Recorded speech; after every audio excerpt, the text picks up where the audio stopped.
Richard Colón, zápas, ktorý zmenil celý život, bol považovaný za jedného z najväčších talentov svojej generácie. Potom prišiel jeden zápas, ktorý mu navždy zmenil život.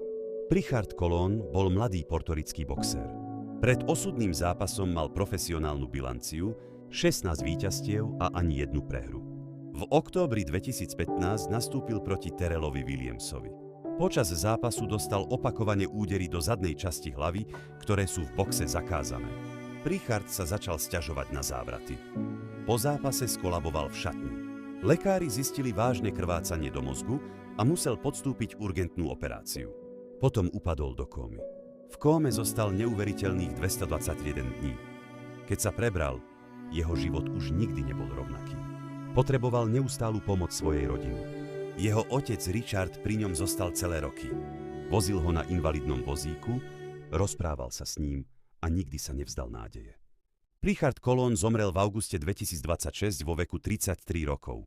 Jeho príbeh zostáva mementom toho, akú cenu môže mať jediný zápas. Richard Colón, nikdy nezabudneme. Odpočívaj v pokoji.